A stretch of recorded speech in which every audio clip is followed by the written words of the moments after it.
Come take my hand and see the world around you. The time is right, just let the light surround you. And step by step you feel it coming alive, the feeling deep down inside. The best memories are made when you take the road less traveled.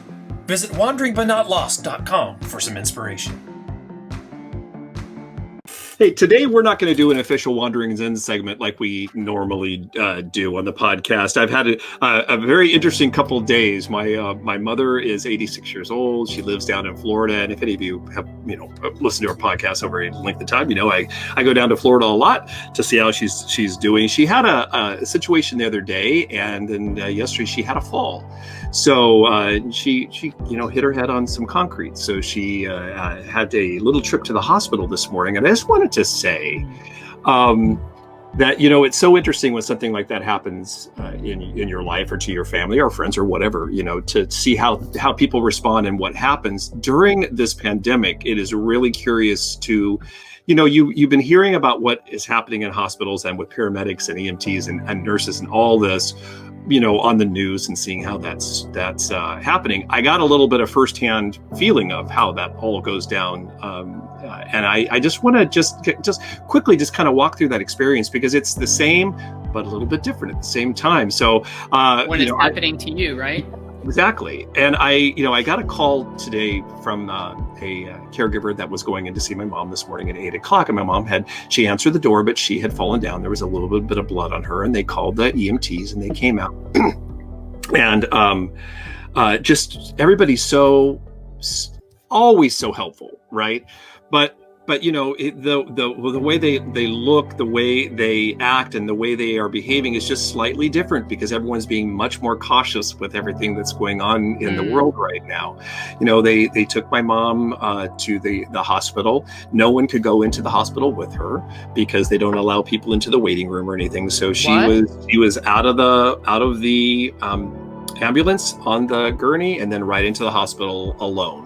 Which is, must be a kind of a scary experience, that they're not, your loved ones there's no one around you because they just don't let anyone in. So she went in, but at the same time, the communication has been so good, not only from the caregiving company that I use for my mother and father, or my mother, which by the way is called Home Instead. Big shout outs to them. They were absolutely stellar this morning. But the people at Gulf Coast General Hospital there in Southwest Florida have been absolutely great too. They have been very communicative, letting me know what's going on, letting me know my mom is all right, that she's doing well, that the tests are going to be done, and this is the order and all of that stuff. And the caregivers are ready to pick her up and take her home when she's ready to be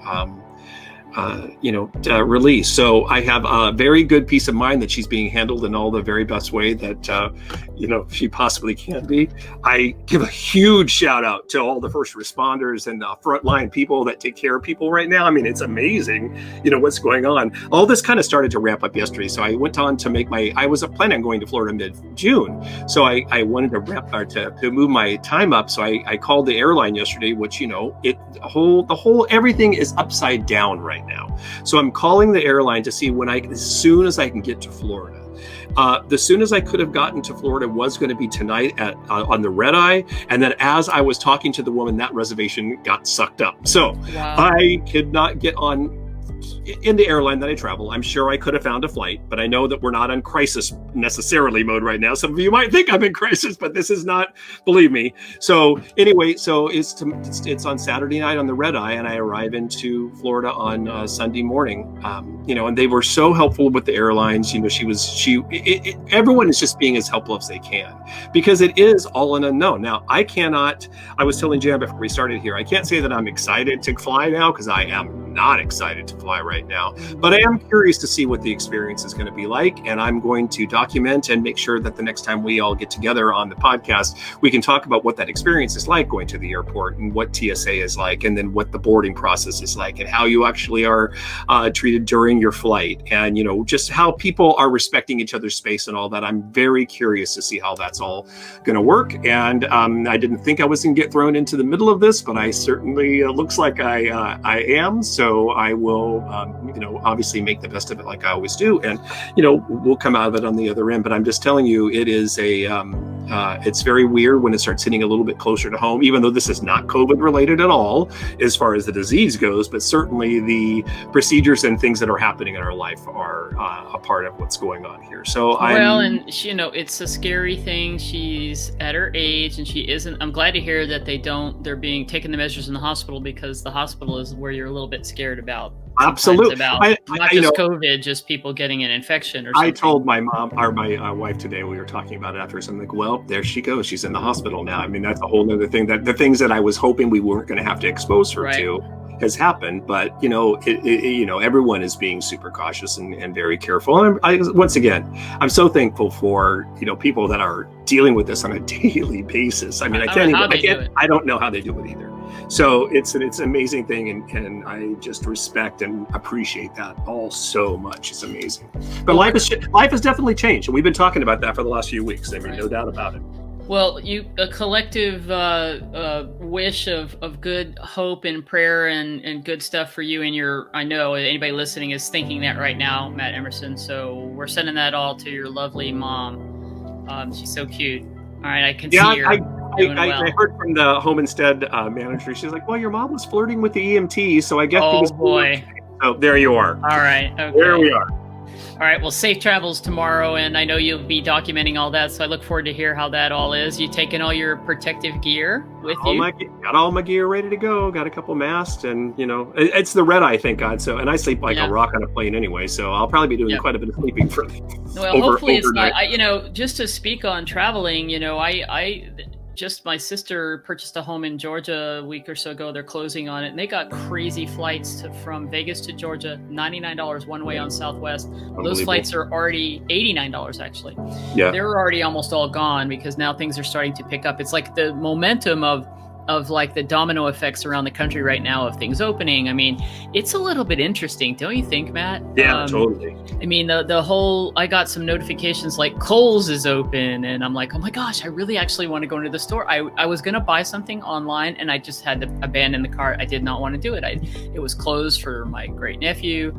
I needed a couple things, and I'm like, no, I have to see this. I'm not ready for the whole buy clothes online deal or shoes. I needed a new pair of sneakers. Right. But you know what? I don't know what's happening there. I don't know if California is quite there yet, but here there's people in line trying to get into the store. Now they are trying to do the measures and control it, and like they've been doing in the grocery stores here, but it is just weird. It's surreal still. The whole idea. Every time you put a mask on, it feels very odd. Yeah, and then you've got everybody with different opinions, and it's all too politicized, and I don't think anybody really knows what to think. I think you have to, in my opinion, you just have to do what's best for you. Well, I think everybody has to do what's best for them and what their risk levels are and what they feel, and not try to put it onto somebody else. That's my advice. I think at the end of the day, you can, whatever is going on in your own mind and what's happening, you just have to remember that by the end of the month, over 100,000 people have died because of this disease. 1.6+ million people, will have been tested positive for it. So there are some huge numbers out there that do not in any way, shape, or form compare to anything else that has happened on a yearly basis, or certainly in the past, yes, but this is a one of a kind, not one of a kind, but certainly a pandemic of nature that is unlike anything we've seen in quite some time. So everyone can have their feelings, but the facts are the facts, and that's we have a issue a situation that is not going away yet. So everyone needs to be vigilant. That's it, exactly.